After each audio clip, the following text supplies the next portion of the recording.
Sets తోటి ఆడబోతున్నా, అది కూడా మినీ కిచెన్ సెట్స్ తో. ఇంకా నా దగ్గర చాలా ఉన్నాయి కానీ నేను వాడట్లేదు. సో మనం ఏమైనా క్రిస్పీగా చేద్దామని వెజిటేబుల్ కర్రీ చేద్దామని చూస్తున్నాం. సో వెజిటేబుల్ కర్రీకి ఒక కంచు తీసుకున్నా, నేను స్టవ్ ఆన్ చేస్తా.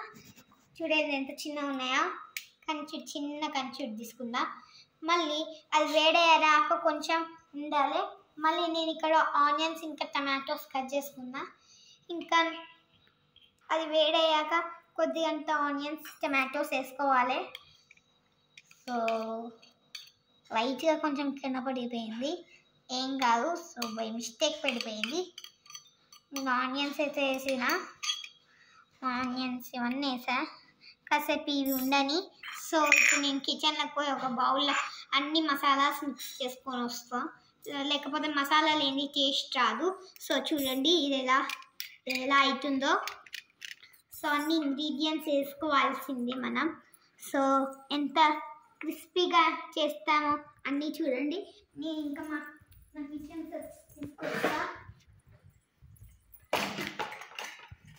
ఒక ప్లేట్, చిన్న ప్లేట్, ఇంకొక బౌల్, గీకి మసాలా తెచ్చాను. ముందుగా దీంట్లో కారం, పసుపు, ఇంకా జీలకర్ర, ధనియాల పొడి వేసాను.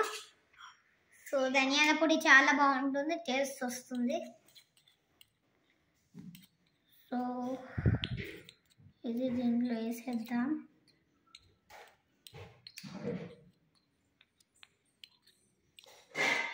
మంచిగా వేసేసాం. దీన్ని మంచిగా మిక్స్ చేసుకుందాం. ఇది కాసేపు ఉడకడానికి పెట్టాలి. ఎల్లో మీకు కనిపిస్తుంది కదా. ఇప్పుడు నేనే మిక్సీ పట్టాను, అక్కడ కిచెన్లో ఇక్కడ పెట్టేశాను మిక్సీ. ఇంకా మన ఇంగ్రీడియంట్స్ తీసుకొద్దాం. సో చూడండి ఎన్ని బుడ్డి ఐటమ్స్.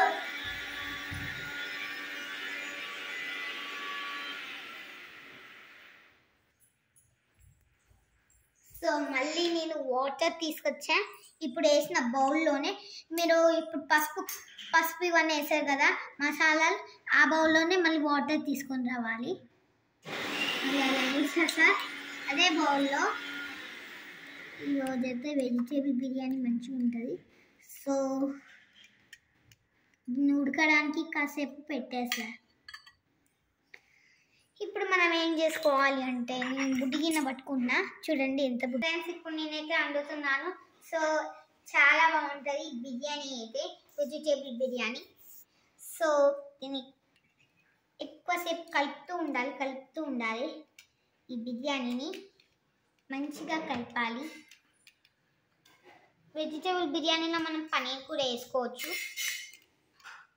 ఇంకా చూడండి ఎంత క్రిస్పీగా అవుతుందో. ఇంకా మనం కొద్దిగంత సూప్ తీసా, ఇలాంటి స్పూన్స్తో మీరు కలపాలి. సో ఇంకేంటంటే ఇక నేను రైస్ పెడుతున్నా. రైస్ దగ్గర నాకు ఏం గిన్నె లేదు, సో ఇదే గిన్నె యూజ్ చేస్తున్నా. మళ్ళీ గిన్నెనే యూజ్ చేస్తున్నా. మళ్ళీ ఈ గీకడం కూడా ఉండాలి. ఇంకా ప్లేట్స్, చిన్న ప్లేట్స్. ఇంకా ఈ మసాలా వేయాలి. ఇంకా నేను దీంట్లో పన్నీర్ వేస్తున్నా. పన్నీర్ వేస్తా. చూడండి వైట్ పన్నీర్ చిన్న టుకుడాగా కట్ చేసుకున్నా మంచిగా. ఇక దీన్ని ఉడకడానికి వదిలిపెట్టాలి. ఒక గంట అయినాక ఉడుకుతుంది. సో అప్పటి వరకు మనం వెయిట్ చేద్దాం. సో ఒక గంట అయిపోయింది. ఇప్పుడు చూడండి ఎంత వాసన వస్తుంది, మంచి వాసన. ఫ్రెండ్స్ ఈరోజు అయితే నేనైతే బిర్యానీ చేశాను. సో తిని చూస్తా. సో చాలా బాగుంది బిర్యానీ అయితే. మీరు కూడా మీ ఇంట్లో ట్రై చేయండి. Thank you.